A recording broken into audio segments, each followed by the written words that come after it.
Ever since I was this big, I've always liked watching cartoons and animated films. Something inside my little brain back then really connected with these weird animated characters. Whether it's pure fascination or something a little harder to explain, I've always kept my love for watching these funny things move and bounce all over my screen throughout the years. So having a lifelong love for animation along with a strong commitment to learning history, I figured I'd research then rank the most popular cartoon or animated film synonymous with the decade it was released in, from what I determined from my subjective eyeballs and thoughts. This tier list will be ranked from best to worst. I will keep in mind historical impact for its time of release, but will not rank it based on future success. So if something came out at the end of the decade and didn't begin to hit its stride until the next decade, then it will not be counted for the decade it debuted. I'll be ranking a full century's worth of cartoons and animated films starting in the 1910s, then going all the way to the 2010s. Got it? Doesn't matter if you don't. I'm starting now. Technically, the first animation ever was considered to be, Emile Cole's Phantasmagory. Yeah, that one. Being produced all the way back in 1908. Since it was released at the end of the decade and not as huge in terms of popularity until the next decade, it will not be included in this tier list. The rest of you are lucky, because if it was in this tier list, it'd probably go right here. It was pretty cool and impressed me for being created 117 years ago. I mean, look at that. That's better than all of my published projects, and I have the technology to mop the floor with that. Enjoy this while you can. My small, innocent, blackboard wacky characters. What? No, you can't. Let go. No. Ah!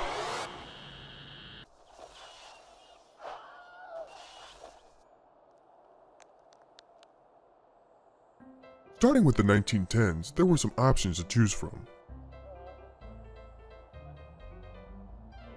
The one that always stood out to me was probably the most popular one of the decade that also fit the criteria of this tier list. It's going to be Winsor McCay's Gertie the Dinosaur from 1914.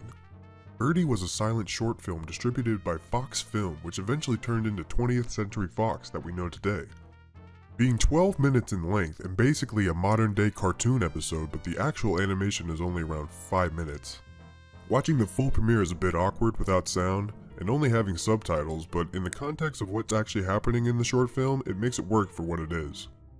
There is a setup as to why the animation was even made in the first place, most likely as a scripted bit, but it's not just a man ordering around a cartoon dinosaur. There's a method to the madness. I believe it's truly madness to see something like this being made over 110 years ago. Just watch some of this and you can be the judge. Ooh!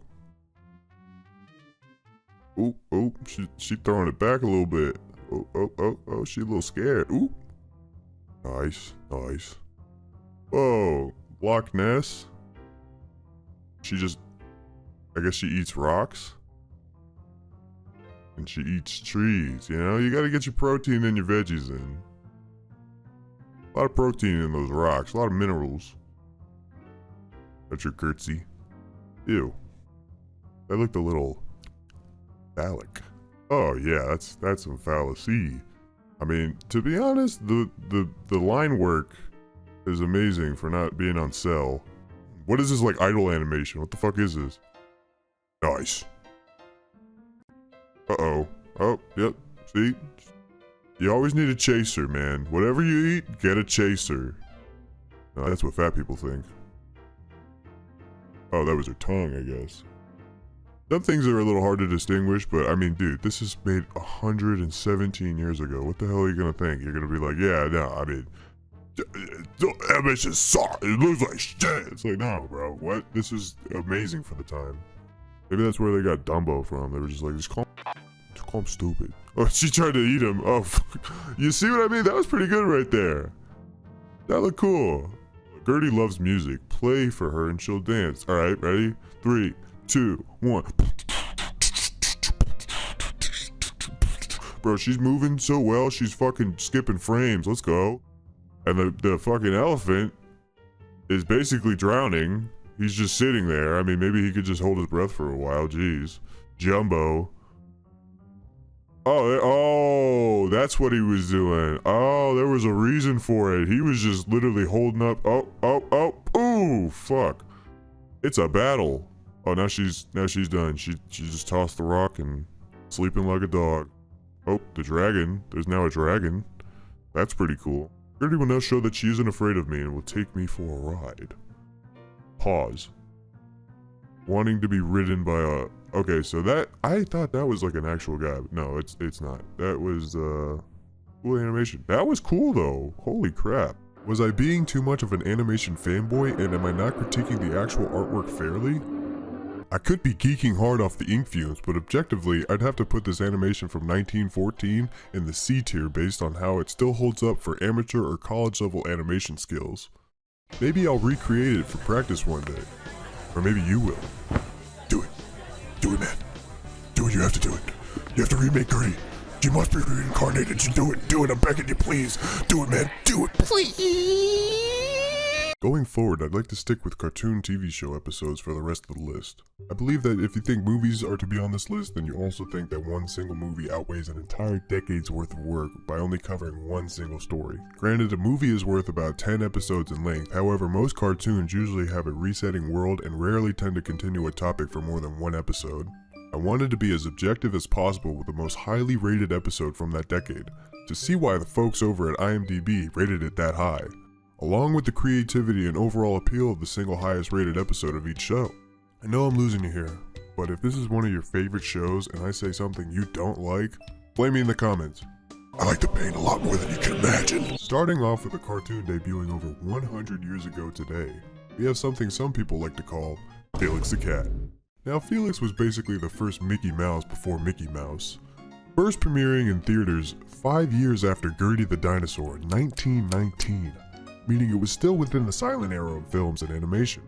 Since this series basically peaked within the 1920s and became one of the most famous cartoons of its time, that is why we are watching its highest rated episode made in 1927 based on IMDb. And after watching the Felix the Cat episode Flim Flam Films, I was kinda impressed. Keyword kinda. The episode starts off with Felix putting his nephews to bed? Okay. Anyways, they start wowing, not meowing. People 100 years ago thought cats sounded like this. Wow! After annoying the shit out of Felix's wife, she tells Felix it's not time for bed and that he should take them to the movies. So Felix goes with them to the movies, however the man working the ticketing booth at the theater won't let them in because, you know, racism. As they're making their way back to the house, Felix sees a mannequin outside of the store, and with his quick, cat-like wit, he and his nephews pull the Trojan horse on the man at the ticketing booth. They make it past the ticketing booth, but then run into some problems with the usher because of, you know, racism and pure incompetence. Being chased away, they turn the corner and find themselves behind the building. Felix, being the adult of the group, decides to take control of the situation by snapping the electrical wire connected to the building and shoving the kittens inside. On their way inside via the chandelier, they eventually make it to the booth seat of the theater. Oh shit, they're in the top booth. Watch out, Mr. Lincoln! Behind you! Then a millennial trope which apparently originated in the 1920s of being meta as fuck happens. Felix and the boys watch a cartoon in the theater about himself. Yeah, Felix is watching himself in the theater in a show debuting in the theater. Imagine being there. You can't. It's too Inception-y. After showcasing a lame trope that I'm not a huge fan of, the boys see that Felix is in trouble on the big screen. They gang up and attack because obviously they're too stupid to realize it's just a sequence of images. Then one of the first instances of film to fuck around and find out happens, where the entire theater then tosses them out. Now that they've been banned from the theater, they have to watch movies somehow because how are the kids going to sleep?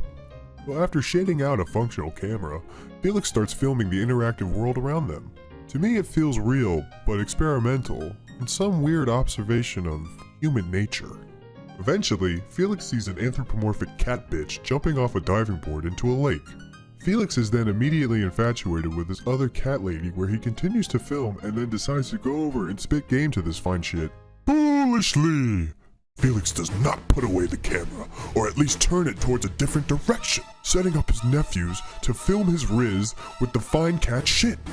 After Felix gets his, he and the boys go back home so he can edit the footage and show it to his family. Now they didn't have Premiere Pro back then, so they could only add to the film, and it was virtually impossible to cut out film off the roll so that it would still work afterwards. Felix and his adulterous acts will now soon come to light since his dumbass didn't at least review the film privately. Dude just boldly showed the roll, and even he couldn't fix anything beforehand. So when the fine cat baddie appears, it seems innocent enough, as it's only her jumping into a lake. But then it cuts to where the director gets in front of the camera and flirting with the swimming cat. We then bear witness to a second fuck around and find out moment in the show, where Felix's wife is furious at Felix for cheating on her on camera, then presenting it to her. Naturally, like any cat would, she then starts beating the ever-living shit out of him for being a heinous criminal of his time committing seduction on another woman whilst being a married man. That in itself is unforgivable. The overall premise of the story, in my opinion, is not worthy of the higher rating it has on IMDb. But the rating itself is not as high as you may have thought, and I think it's a solid rating based on his creativity and innovation, but I've seen more engaging things in my day. So I'd have to put Felix the Cat's Flim Flam Films on the D tier. You guys are so mad right now. Hey, little dumb kids! You know this guy? Do you know how old he is? Do you know that he's this old? Kinda weird, right? Why is this 97-year-old entity still trying to entertain kids? Shouldn't he move on to adults? Actually, Disney cartoons produced by Universal Studios were intended at targeting adults based on the premises of the cartoons themselves. But this Mickey Mouse short is not racist or anti-Semitic. I promise. IMDb had Mickey's Trailer as the highest rated Mickey Mouse short released in the 1930s. And my thoughts are going to reflect more of the same as this film rating here. Basically, it starts off with the Three Musketeers in a scenic location inside Mickey's trailer. After the main mouse comes out and sees the weather outside, he pulls the lever like Kronk and gets the trailer ready to be towed. Goofy then comes out with their Jeep buggy looking thing to haul the trailer. As they're making their way down the mountain, Mickey starts making breakfast for everyone. Once breakfast is ready and everyone is awake, Goofy comes in from driving to sit with Mickey and Donald in their bedroom, turned bathroom, turned dining room. Hilarity ensues as they begin to eat, which has some genuinely funny moments that made me chuckle, like this guy. Oh no. You couldn't even enjoy some black cuisine. Yeah, go for it, Guffy.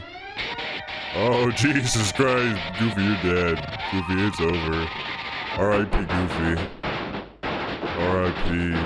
Goofy. After grubbing for a bit, they all start to wonder who's driving, in which Goofy finally realizes his mistakes and runs out to try and salvage the situation. In his panic to get back into the driver's seat of the buggy, he somehow manages to detach the trailer from the hitch on the car, leaving Mickey and Donald still inside as it begins to roll back down the mountain. Now this sequence had some exciting moments, from narrowly falling off the edge to almost being a filmed crash test, then nearly avoiding a train. Twice! Oh Lord, a train? A tree on? Oh, they're gonna get hit by the tree on? Oh no. The train's coming, boy. Yeah, you better get on your fucking knees and you pray to your God. Oh! Just made it. Yeah, Mickey was ready to meet the maker as well. He's back.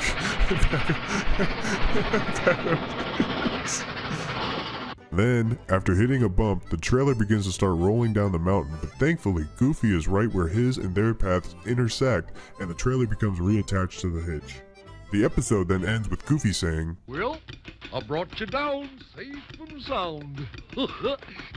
Now with this cartoon being almost 90 years old, there are things I can nitpick as technicalities, but I'm grading these in comparison to what IMDb rated it out of 10. I believe that its grade does hold up in an entertainment aspect and should be put here in the B tier. Is that what you wanted, you weird-ass Disney adults? You need to put your God's creation above the C tier to confirm your wildly psychotic obsession with a stupid fictional mouse because it offers an overpriced escape from the mundaneness of regular life? Are you finally happy yet? Moving on to the 1940s, I feel like this franchise is correct to represent this decade, and that is the legendary Warner Brothers property known as the Looney Tunes. It lost out in the 1930s fight since Mickey Mouse made its heaviest hitters in the 30s that still hold up today. But when the 1940s began, and those same kids wanted to show more gritty and mature, they tuned into Looney Tunes. Now the episode I chose from the 1940s is going to be Long-Haired Hare, made in 1949. In this particular episode, the titular Bugathan Bunny is harassing an opera singer in California. Some jokes got me to chuckle, like these. When skies are drippy. Drippy.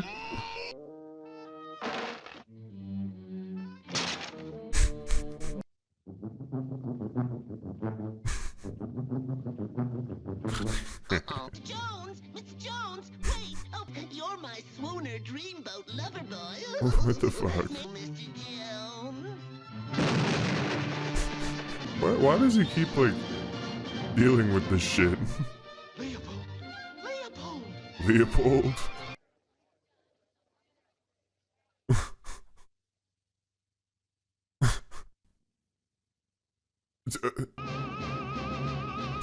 That's the glove. There's up there.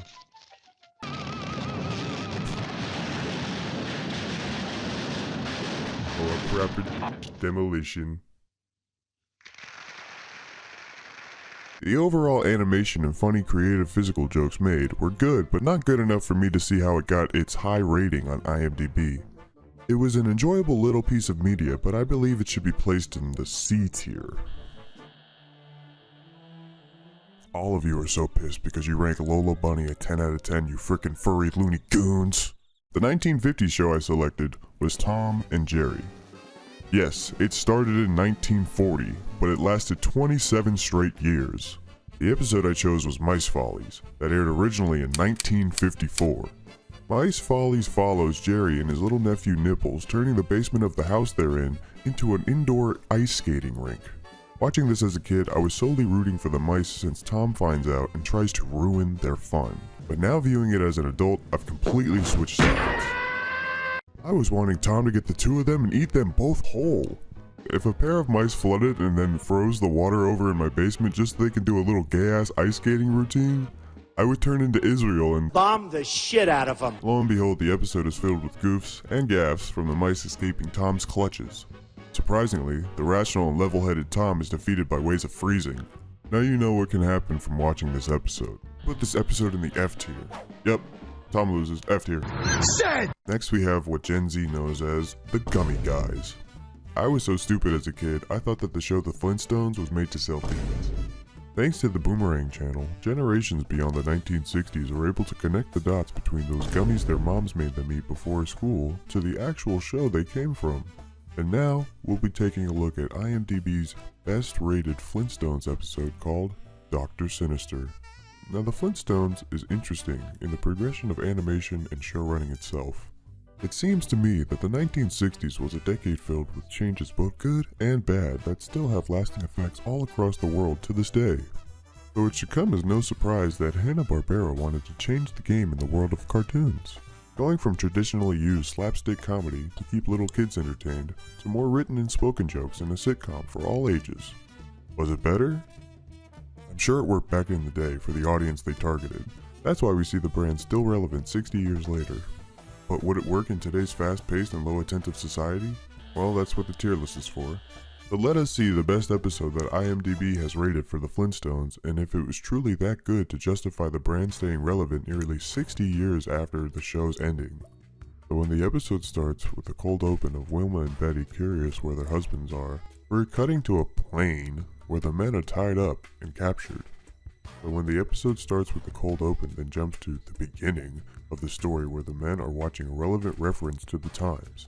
James Bond's Flintstones counterpart, Jay Bondrock, is infatuating the boys with his absolute Mr. Cool demeanor. You're wonderful. I know. After the show, the lionesses have to send the lions on a quest to get some stupid-ass dinosaur burgers or something. And some buns. Having inspiration for adventure, the lions discuss excitement potentially engaging them on their quest's path. And wouldn't you know, a shady figure stops their path on the road like some other people I know. This dude gives them a letter, then runs as another car approaches. Then, he gets snagged by the guys in the approaching car. They all gang punch him and take him away in their car. The lions do not concern themselves with what just happened and dive deep into the unpredictably dangerous situation. Going to the address on the letter, they enter the door and meet a hot prehistoric babe. Since they're cavemen, logic is not the first option in their heads and they fall for the succubus's trap. Gang punchers then arrive when Mount Succubus leaves the room via a secret cave door. Having nowhere to escape, Frederick and Bernard are gang tortured then kidnapped. Cut to commercial, then when we get back, it's like the episode starts all over again. But now it makes sense for us as to how the episode got from watching TV to being tied up in a private jet going to a small island. Kinda like, they land underneath the surface of the island and then...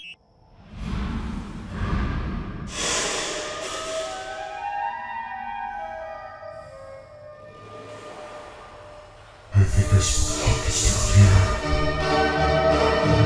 And just like our favorite friends that own the entire American media, Fred and Barney are escorted to a lavish holding room.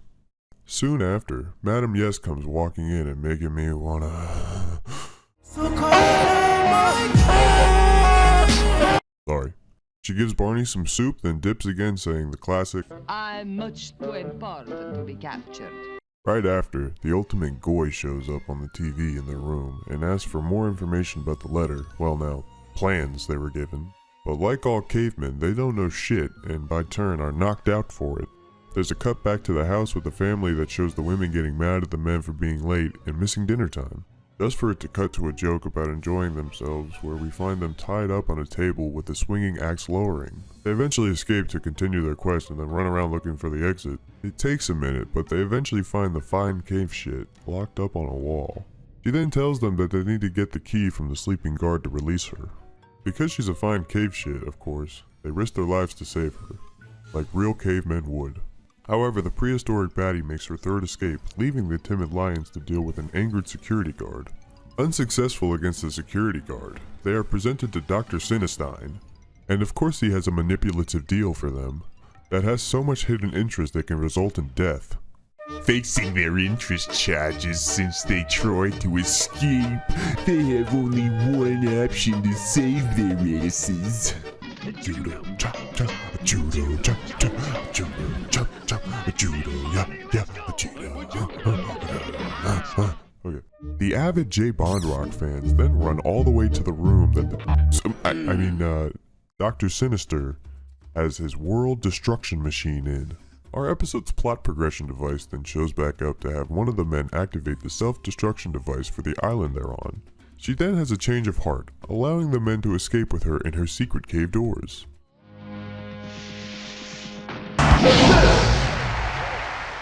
As they're running down the mountain and they come to a cliff area, there is an emergency dino bird for the succubus to escape with. Not wanting to get Hiroshima'd, the lions face their fear of the deep end and jump into the water, then start swimming. Cartoon logic says they made it home the same night, and as they walk into the house and explain to the wives what happened, there is an unexpected knock on the door.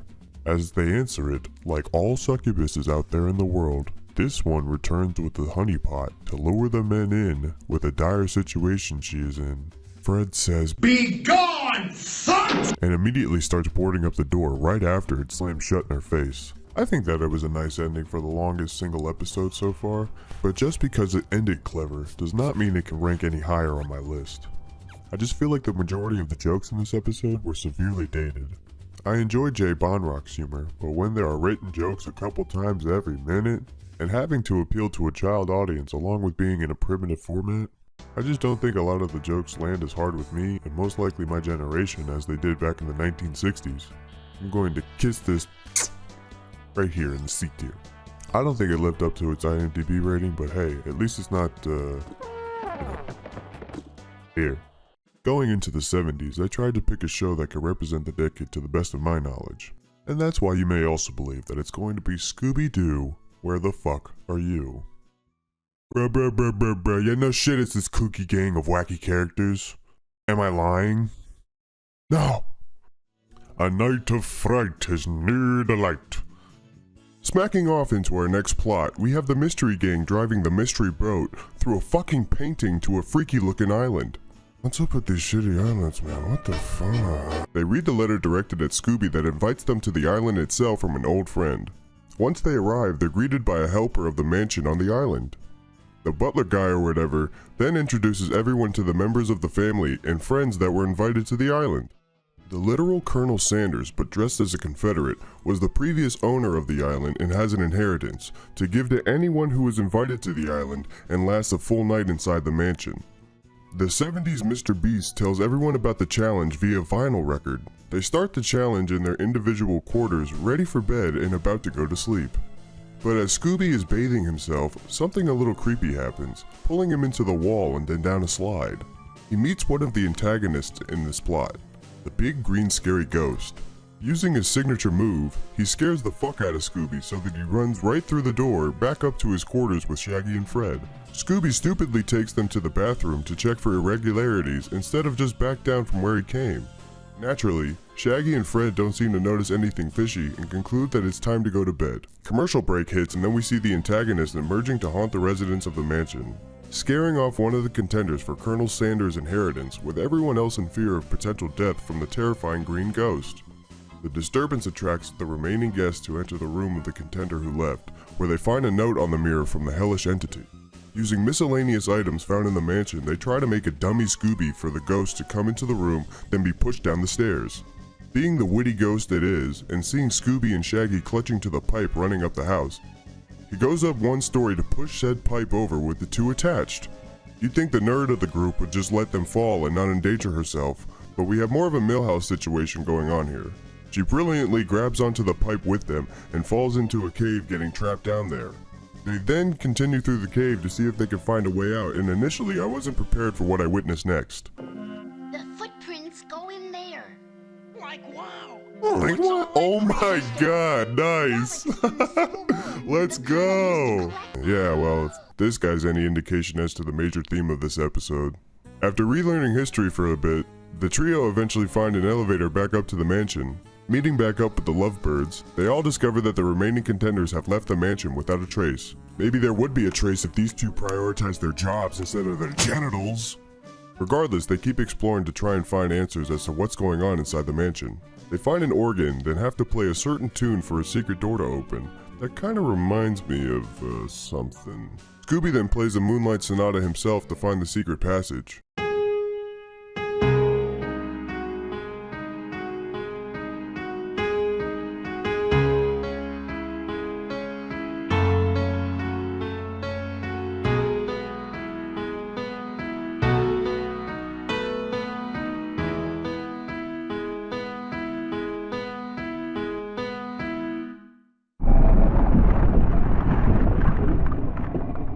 He successfully opens the hatch before the walls close in on them to crush everyone in between. They go down the stairs to find coffins with all the contenders for the inheritance inside, with one dog-shaped coffin remaining open for Scooby. Dog-shaped? Then, not only one, but two scary green ghosts show up to fend off the mystery gang from the mansion.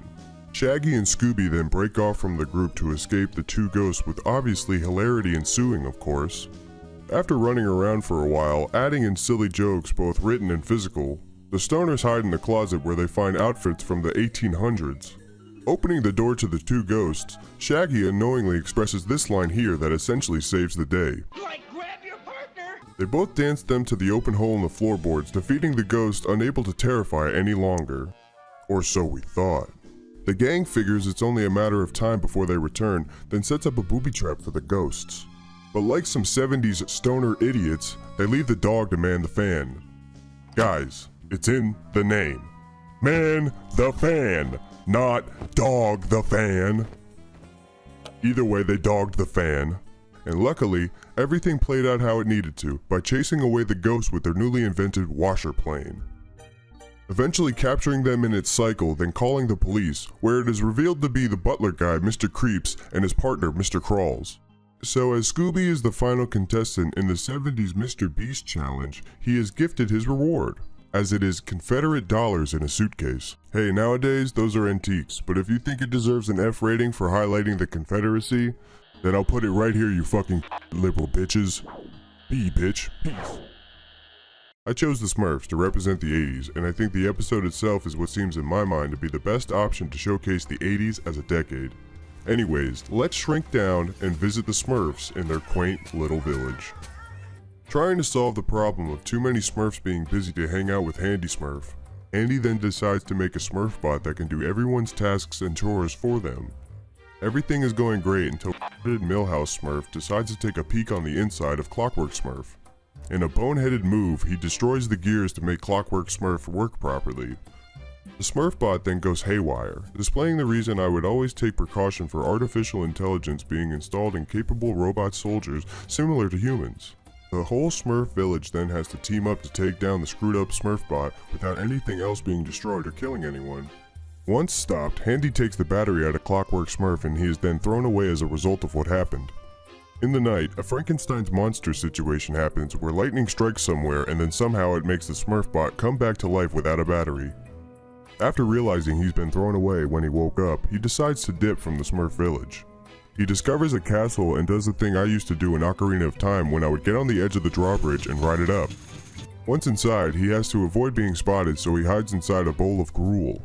The bowl is then taken down to the dungeon to feed the imprisoned prince about to be crowned king. Terminator Smurf then lifts up the trap door to escape, but no one at the castle that works there recognizes the prince in his filthy garments. So they leave the castle, then head back to the Smurf village for help to stop the prince's evil aunt who is after the crown. Assembling all of his Pikmin, Papa Smurf makes an invisible powder that turns everyone invisible except for Cockworm Smurf. He's the carrier pigeon to go ahead of the invisible group into the castle to stop the coronation. Not accounting for the prince being a big human and not a Smurf, as the group is running in, the prince's invisible effect wears off. Once the castle's guards find Prince Gerard, the chase is truly on, so the Invis-Smurfs have to fend them off. They do it quite simply and the prince is restored with his crown and the queen along with her henchmen are banished from the kingdom. Once the plot wraps up, Clockwork Smurf stays with the new king in his castle. Not sure why I expected him to be a recurring character. But since he's not, the Smurfs get a C rating for me, dog. For my 1990s selection, I chose a good example of a show releasing in the previous decade but actually hitting its stride in the following decade. Starting off as a short animated series in between the Tracy Ullman Show, but then becoming even more popular than that show itself. The Simpsons debuted on December 17th, 1989. Now I had a lot of episodes to choose from all of the entire 37 seasons of this show. Holy shit. But IMDb chose an episode from season 8 in 1997. Homer's Enemy is ranked a 9.3 out of 10, so I'd expect it to make me laugh for a good chunk of the runtime. And it did, starting off with the news report on Homer's enemy Frank Grimes, who has had a hard life which is being reported on. So much so, it inspires Mr. Burns to bring him in as his executive vice president of the Springfield nuclear power plant. As one day passes from Mr. Smithers finding and bringing back Frank to the power plant, Mr. Burns tells Smithers he's seen the most inspiring dog and wants Smithers to bring him in as his executive vice president of the Springfield nuclear power plant. Smithers being confused with the new set of instructions, he asks Mr. Burns as to what to do with Frank Grimes. Mr. Burns tells Smithers to just put him somewhere out of the way. Frank is placed in an office next to Homer's station and is soon introduced to the big three of the power plant. Immediately, Frank bears witness to Homer's idiocy front and center and is understandably annoyed as shit. Before leaving, Homer displays his chillness and tells Frank a little work tip. If you turn that security camera around, you can sleep and no one will ever know. We then cut to Marge and Bart at the DMV, and since it's so boring for kids there, Bart wanders off to find something to do. He comes across an auction room with a clerk of Springfield County Courts is holding an auction for a foreclosed abandoned factory. Bart pops his head in and puts up $1 for it. Not realizing the economic value now and what it can be worth in almost 30 years, no one else bids. He then goes to check out his new property, but before we see anything more, it cuts back to Homer during lunchtime eating a sandwich. Frank Grimes walks by and Homer gives him a silly greeting. Frank comes over to scold Homer, but then notices Homer is eating his special dietetic lunch. He makes Homer feel bad, then just throws the lunch away.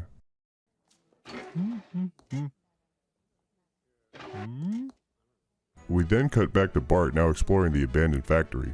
Then back to Frank Grimes' office at the power plant. Homer walks in and being the bumbling idiot he is flanderized to be, He can't pick up on the social cues that Frank shows towards him.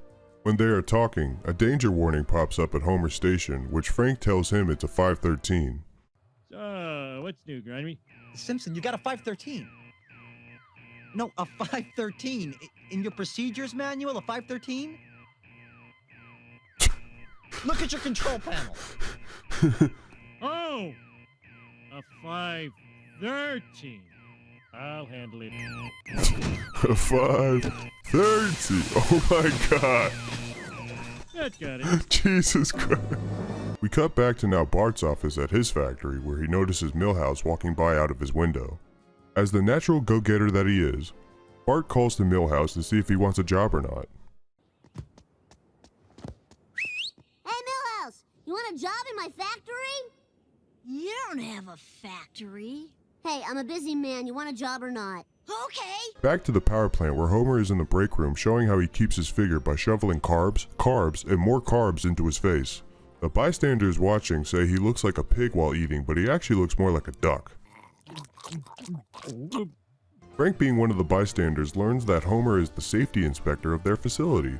And like any true safety inspector, instead of grabbing the Buzz Cola to wash down the donuts, he takes hold of random sulfuric acid placed on a windowsill in the break room. Mr. Grimes hits the sulfuric acid beaker out of Homer's hand.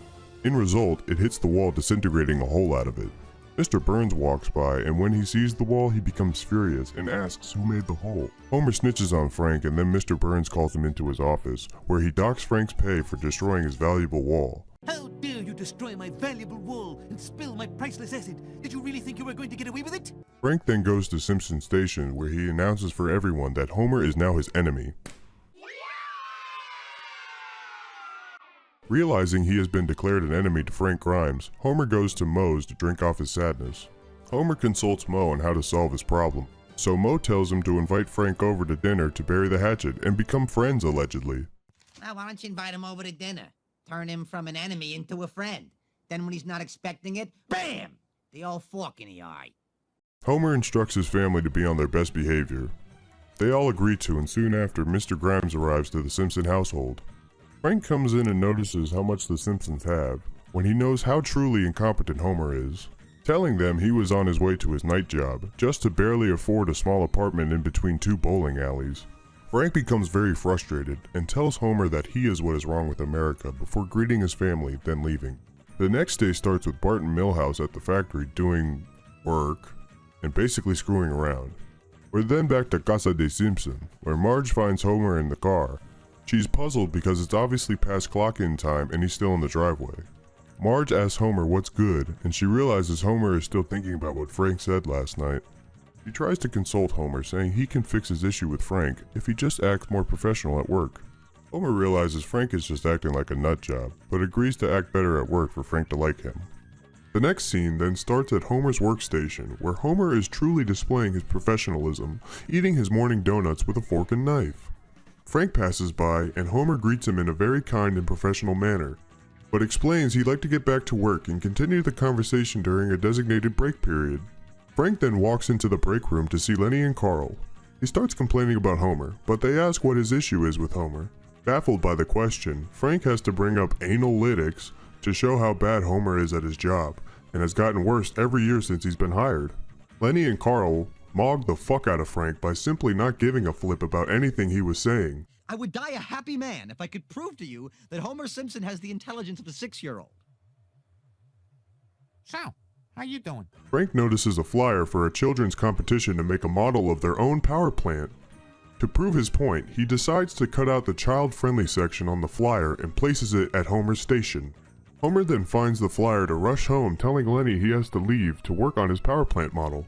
Frank then watches Homer leave work without actually telling anyone, where Homer shows off the inspiration for both Simpsons Road Rage and Simpsons Hit and Run.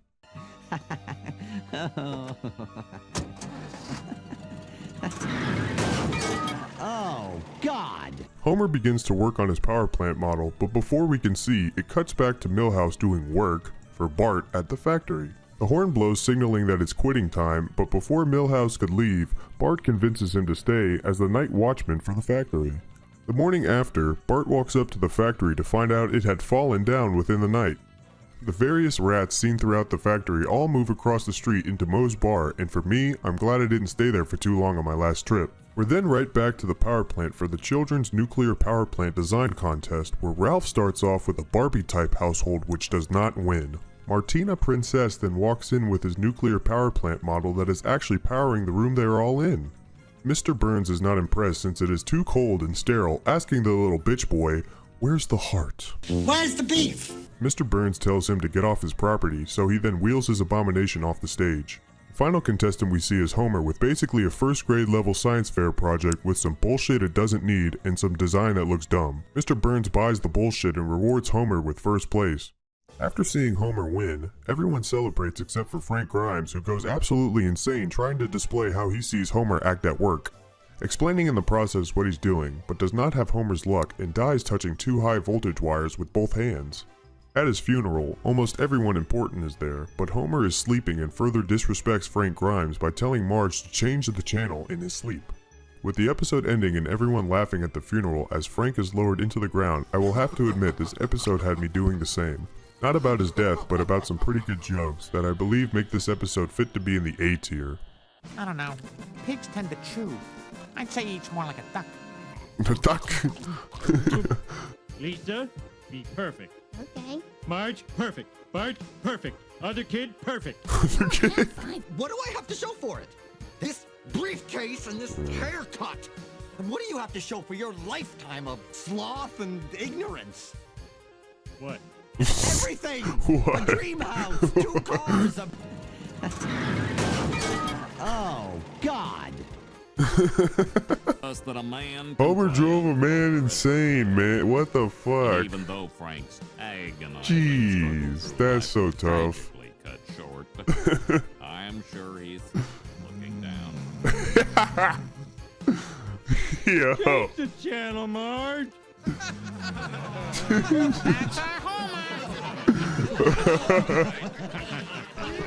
Oh my god, dude.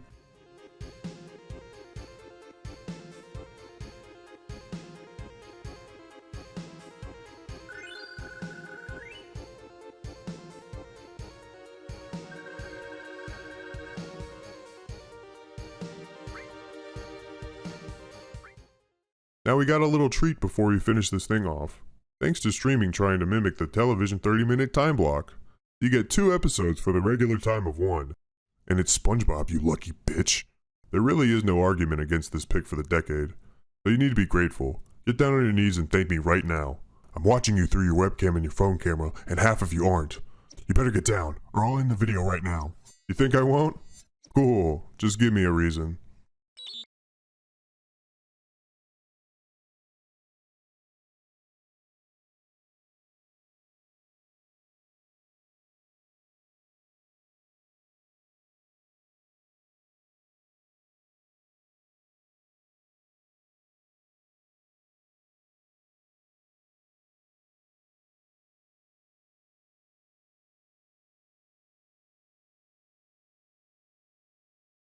Thanks for kneeling. You can go back to your original position. Don't forget to strap in, because we got the secret box and Band Geeks as the 2-episode combination, literally 0.2% off of being a perfect episode. You're so glad I didn't actually end the video. Starting off with the secret box, SpongeBob goes over to Patrick's house to take him jellyfishing. But Patrick comes out with his secret box. SpongeBob, being an overbearing truly can't take that Patrick won't show him what's inside the box. This goes on for a while, so much so that SpongeBob takes the box from Patrick when he's not looking. But Patrick catches up and gets his box back, threatening SpongeBob if he doesn't stop trying to get the secret box, that he will end the friendship. SpongeBob, feeling terrified to lose his best friend, makes Patrick a promise to not break his trust. Obsessive and overthinking, SpongeBob can't sleep knowing that Patrick has a secret that he doesn't know. So he decides to sneak into Patrick's house in the middle of the night to take the secret box and see what's inside. However, cartoon logic kicks in and SpongeBob is making quite literally as much noise as consciously possible. As he grabs the box with Patrick still asleep, he trips on his laces, then truly brings the grand finale of ear-bleeding loudness.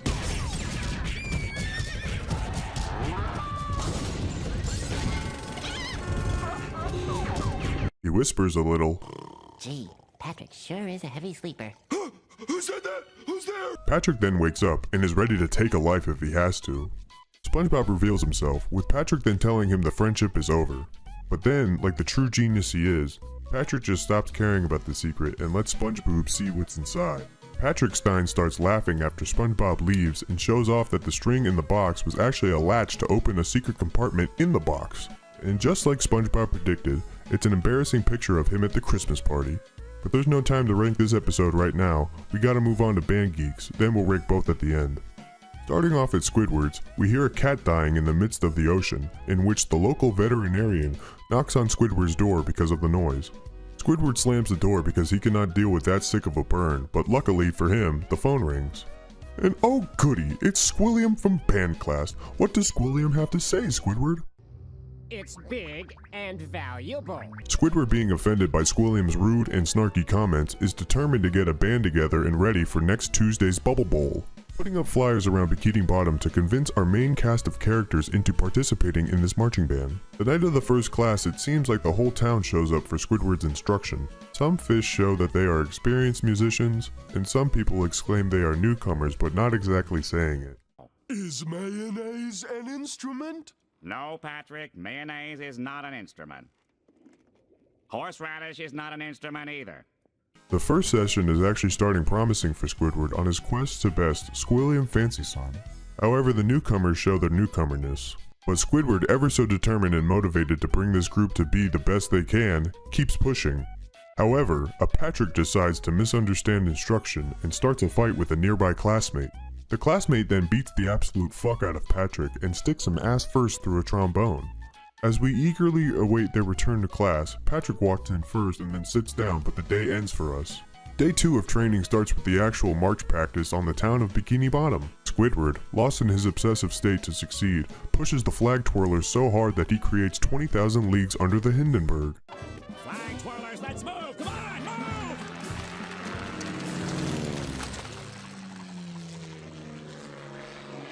Oh no. Oh jeez. Fuck. So then we move on to day 3, where Plankton shows off his harmonica solo.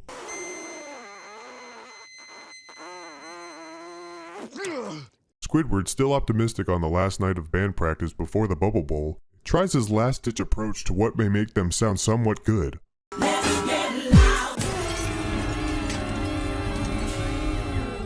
Members of the band become frustrated, also not understanding as to why they are so bad as a group.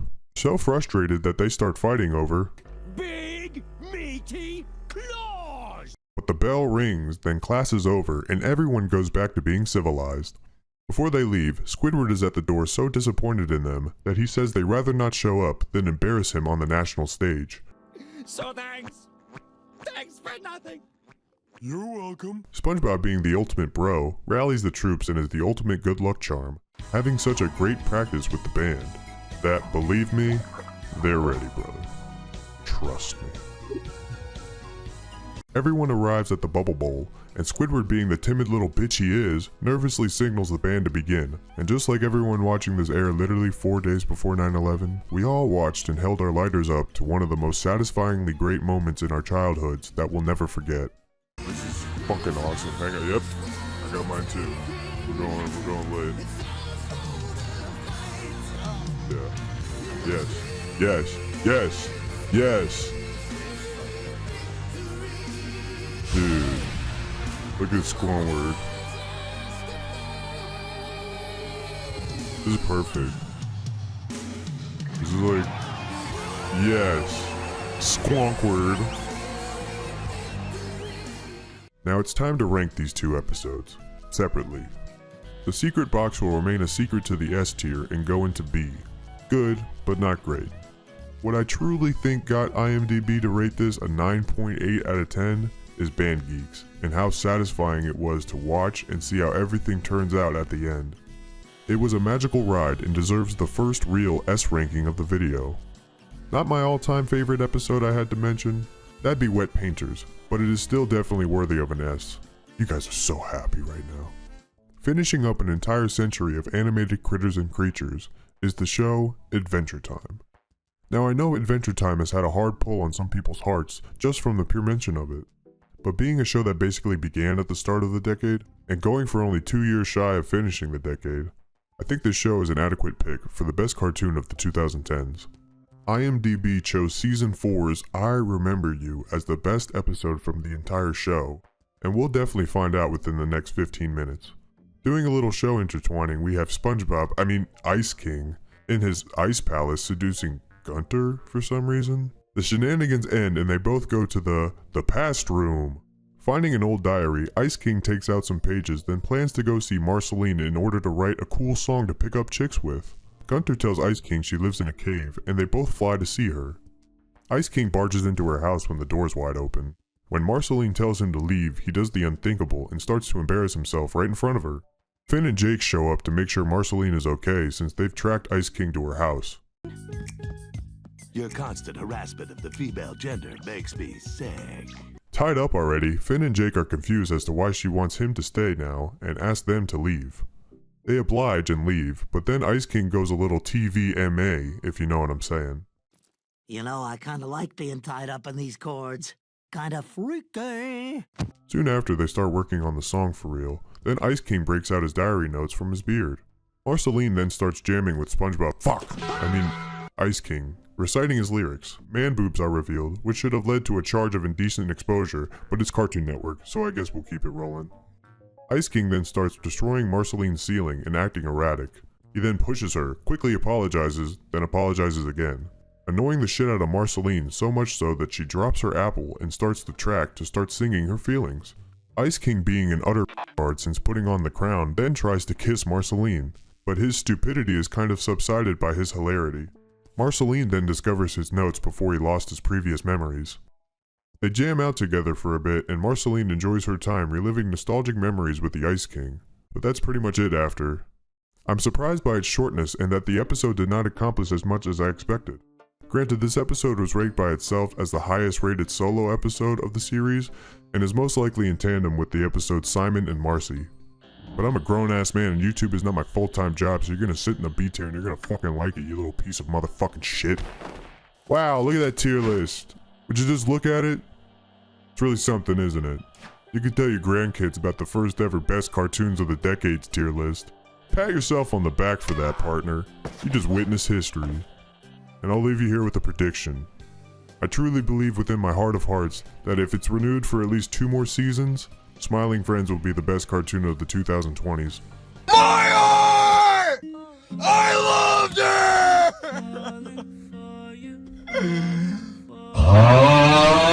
I know only me and the cool autistic gamer 774 really care about this show and want it to succeed like The Simpsons. Okay, maybe not just like The Simpsons, but at least 2 more seasons. And if that happens, I may unretire this channel in the year 2030 for an update video, with possibly a whole new list. That's a good bit away, but if you liked what this video had to offer, do what that button right there tells you to do. Good boy, little Jimmy, you clicked the like button so well. And if you didn't like anything about this video, start typing away, you fat, disgusting, incel, neckbearded, Jabba the Hutt, Gatron 69,000. I don't even care if you say my list sucks. You know what else sucks? Your mom! Yeah, how about that? Did that hurt your feelings? Well, it hurt mine too. I feel like I'm going insane doing this for almost a decade with no result. Please like and subscribe. It will help me not play Sudoku in front of a speeding train. Thank you for watching if you made it this far. I have one more thing for you. I'm coming for the 2030 spot if I get dealt a good deck in the near future. Just gotta... Believe it!